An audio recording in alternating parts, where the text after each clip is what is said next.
오늘 말씀은 역대상 8장입니다.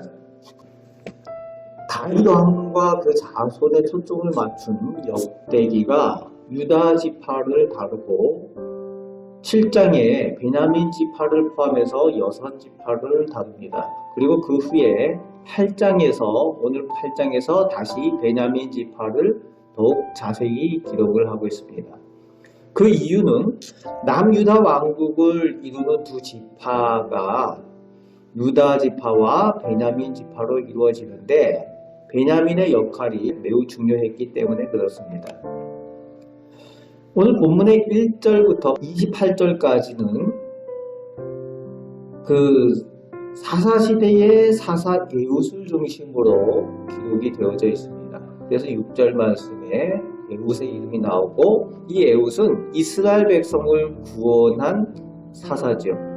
베냐민을 사용하시는 하나님의 계획 가운데 있음을 그것을 강조하면서 에웃을 중심으로 28절까지는 정리가 되어지고 있습니다. 그리고 28절 말씀에 그들의 거주 지역이 유다 지파와 겹치고 있죠. 유다 지파가 주로 머물던 예루살렘이 그들이 거주하는 지역으로 기록이 되어져 있는 것은 의미심장한 내용을 다루고 있는 것으로 보게 되어집니다. 그리고 29절부터 끝절까지는 이스라엘의 최초의 왕인 사울 왕 그리고 그 자녀를 중심으로 기록을 하고 있습니다. 역대기가 왕을 중심으로 기록을 하고 있는 바대로 최초로 하나님께서 선택하신 이스라엘 왕 사울을 다루는 것은 당연하게 보여줄 수가 있습니다. 하나님께서 사울을 선택하셨을 때 이 사울은 겸손하고 순수한 신앙을 가지고 있었죠. 그런데 끝까지 그 겸손하고 순수한 신앙을 유지하지 못한 것이 아쉬운 부분입니다. 처음에는 겸손했죠. 또 선지자들의 무리와 함께 어울리면서 예언을 할 만큼 순수한 신앙도 또 가지고 있었습니다. 열심히 있었고 순수한 신앙이 있었지만 왕이 된 후에 자신의 영광과 이익을 위해서 목표가 바뀌게 됩니다. 신앙이 변질된 거죠. 그때에 하나님께 버림을 받게 되고 자신과 자식들이 함께 하나님께서 심판하게 되시는 그 아픔을 겪게 됩니다. 그래서 블레셋과의 전투에서 길보아 산에서 죽게 되는 거죠. 그리고 이제 33절 말씀에 보면은 그 사울의 아들 중에 에스발이라는 사람이 나오는데 이 에스발이라는 사람은 다른 이름으로 이스보셋입니다. 에스발 중심으로 베냐민 지파가 결집이 되었었지만 이 이스보셋, 에스발이 암살당함으로 그게 유산이 되고 맙니다. 에스발이라는 이름의 뜻은 바알이 살아있다, 바알이 있다라는 의미의 이름입니다. 이미 하나님께서 사울을 버리셨기 때문에 그 아들 에스발, 이스보셋도 하나님께서 기뻐하지 않는다는 거죠. 에스발, 그 사람이 힘도 있고 사울 왕의 남은 왕자의 명분도 가지고 있었지만 하나님께서 그를 인정하지 않으셨다는 거예요. 그리고 34절 말씀에 보면은 요나단의 아들 무리바알이라는 이름이 나옵니다. 무리바알이라는 이름은 바알을 대적하다, 바알과 맞서 싸우다 라는 의미입니다. 이 무리바알의 다른 이름은 무비보셋이 이 사람의 이름은 여러분 무비보셋이라는 이름이 아시죠?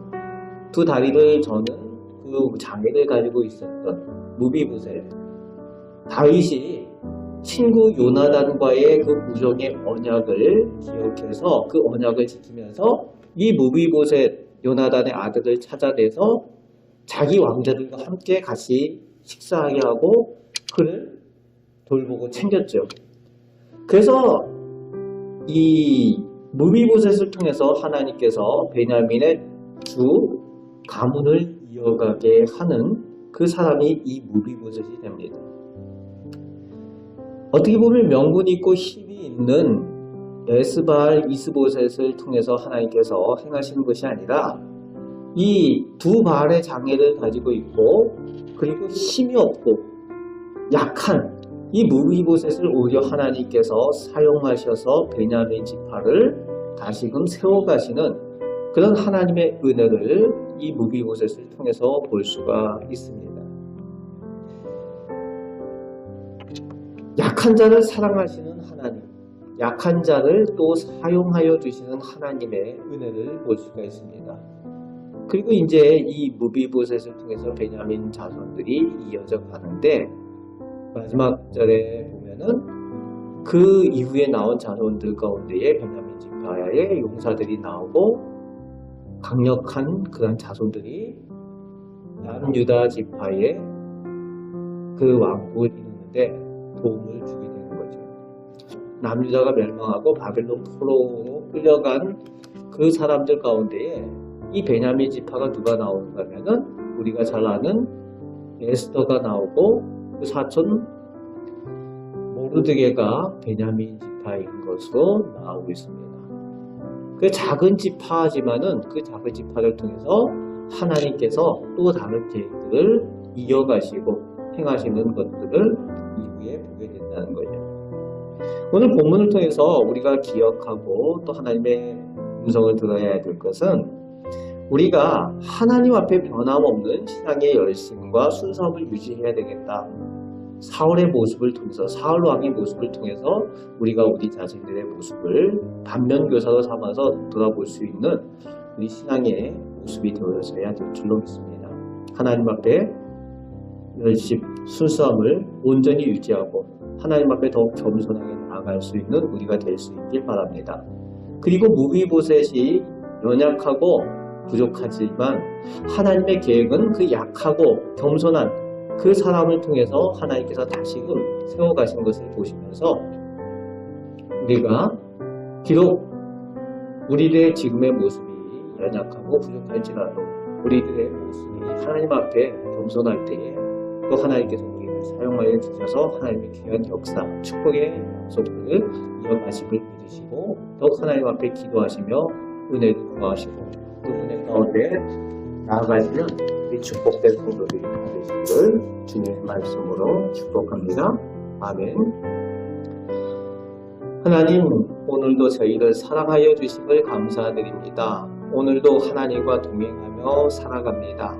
아버지 하나님, 하나님께서 저희에게 말씀을 주실 때에 하나님께서 뜻하신 바를 온전히 깨달아 알고 또 오늘 말씀을 통해서 우리가 돌아보게 되는 바 아버지 하나님, 저희들에게 허락하여 주신 은혜를 저희가 귀하게 여겨서 하나님 앞에 순수한 신앙 또 겸손한 신앙의 열심을 끝까지 잘 유지하며 하나님의 영광을 위하여 살아가는 저희들 되게 하여 주옵소서. 그러할 때에 하나님께서 저희 가정과 저희들 삶 가운데 복을 주시고 은혜 내려 주시는 줄 믿습니다. 저희가 약하고 연약하고 부족할지라도 하나님을 온전히 의지할 때에 하나님께서 저희를 통하여 하나님의 축복의 일들을 행하시는 줄 믿사오니 저희를 하나님께서 귀하게 사용하여 주옵소서. 오늘도 기도할 때에 저희들 기도에 응답하여 주시는 줄 믿습니다. 하나님 저희를 통하여 영광받아 주옵소서. 우리를 사랑하시는 예수 그리스도의 이름으로 기도합나이다. 아멘.